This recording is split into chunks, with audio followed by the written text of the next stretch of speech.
Tapos na siya.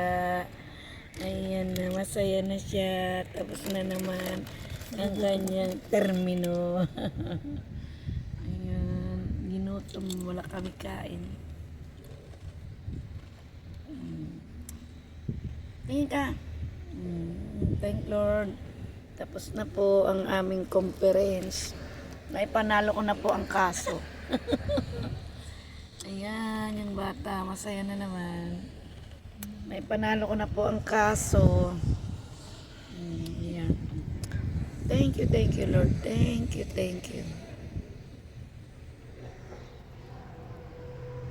Ayan. Nag-aantay na lang kami ng ng driver kasi may isang kasama na hindi inaproban yung kanyang visa.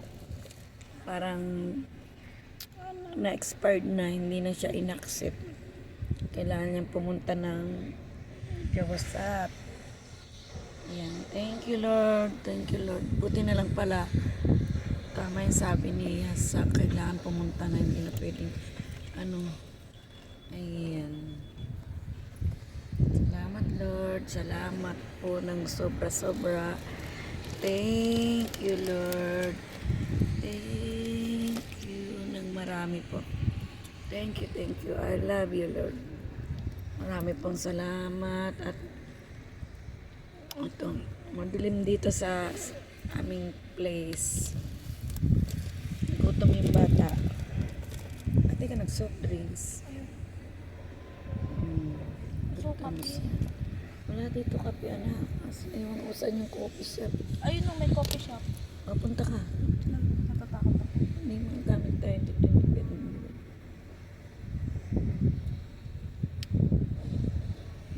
Saan ba si Musab? Ang palatandaan ko yung lalaki nakadilaw. Andito na sila, sabi ko. Yung nasa harapan. Ayun.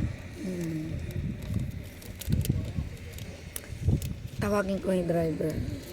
Sabay lalaki na to. Ayan, tawagin mo yung driver at magpabili tayong kape. Ikaw lang. Salamat Panginoon at natapos na po ang ng aking anak. Ayan. Amoy tayo yung katabi namin. Diba? Thank you Lord. Panalo ko na po ang kaso. Ayan. Ang bilis lang namin, no? At saka maaga tayong umalis. Marami din doon nagpapa-stamp. Ay, hindi lang. Hanggang katulad ng ulang. Parang traffic. Nako. Video ko. Itong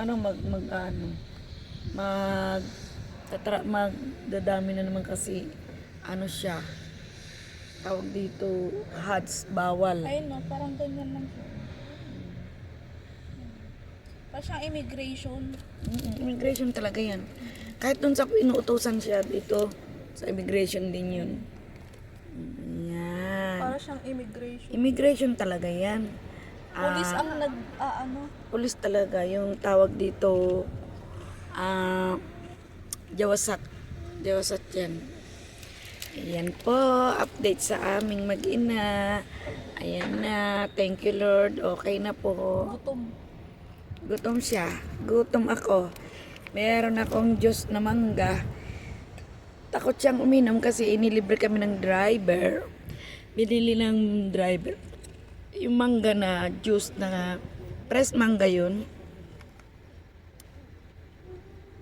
Sabi ni Justin baka daw may nilagay na pampatulog kaya takot si Syra uminom. Ako sa gutom ko, ininom ko, bahala na. Hindi man ako tatabla ng mga ganyan eh. Masamang damo. Masamang damo. Hindi siguro. Pag love tayo ni God, ang blessing na sa atin. Alas 9 na.